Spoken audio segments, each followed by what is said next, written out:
শুটকি, যেটা নাম শুনলে অনেকেই নাক ছিটকায়, কিন্তু না, আপনি একবার হলো এটা ট্রাই করে দেখেন, আপনি নিজেই প্রেমে পড়ে যাবেন। কক্সবাজার হলো শুটকির জন্য বিখ্যাত।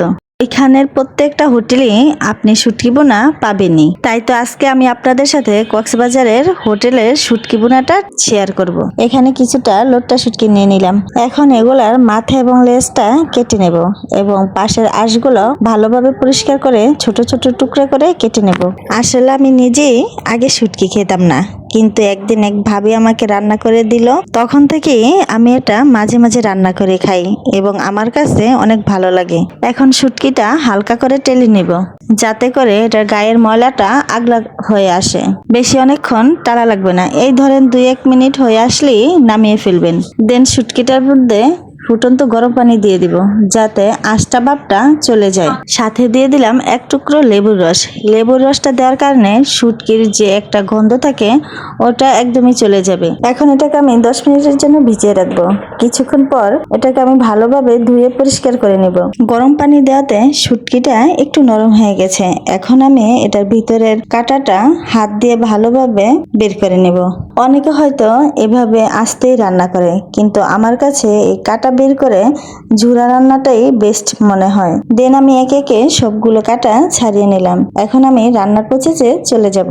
একটা হাঁড়িতে আমি রান্নার তেল দিয়ে দিলাম এবং তার ভিতরে কিছু পেঁয়াজ কুচি দিয়ে দিব। পেঁয়াজটা একটু হালকা ভাজা ভাজা হয়ে আসলে দিয়ে দিব তার ভিতরে রসুন পেস্ট। সব সময় তো বাসায় মাছ মাংসই খান, একদিন না হয় একটু শুটকি বোনা খাবেন। এরকম ভাবে একদিন খেয়েই দেখবেন, একদম প্লেট চেটেপুটে মন ভরে তৃপ্তি সহকারে খেতে পারবেন। যাই হোক, এখন পেঁয়াজ রসুনটা একটু ভাজা ভাজা করে দিয়ে দিব সামান্য পরিমাণে পানি। দিয়ে দিলাম হলুদের গুঁড়ো, সামান্য পরিমাণে জিরার গুঁড়ো এবং পরিমাণ মতো লবণ। দিয়ে দিলাম একটা টমেটো কুচি এবং দিয়ে দিলাম শুকনো মরিচ বাটা। এটা আমি ভিজিয়ে তারপরে ব্লেন্ডারে পেস্ট করে দিয়েছি। গুঁড়া মরিচ দিয়েও শুটকিটা রান্না করা যায়, কিন্তু আমার কাছে এই বাটা মরিচটা দিয়ে রান্না করলে খেতে অনেক সুস্বাদু লাগে। শুটকিটার সাথে এই বাটা মরিচের ঝাঁজটাই সবচেয়ে ভালো লাগে। এবং দিয়ে দিলাম কতগুলো রসুন কুচি। এখন আমি সবগুলা মশলা ভালোভাবে কষিয়ে নিব। মশলা যত ভালোভাবে কষানো হয় যায়, রান্নার স্বাদ কিন্তু ততগুণ বেড়ে যায়। দেন দিয়ে দিলাম শুটকি। এখন সবকিছু ভালোভাবে কষিয়ে নিব। এখন পরিমাণ মতো পানি দিয়ে দিব। পানি দিয়ে কিছুক্ষণ ভালোভাবে রান্না করতে হবে, যাতে শুটকিটা সিদ্ধ হয় এবং রসুনগুলো ভালো করে সিদ্ধ হয়। উপরে তেল সাবাব উঠে আসা পর্যন্ত আমি শুটকিটা রান্না করে নিব। একদম শুকনো শুকনো করে নিব।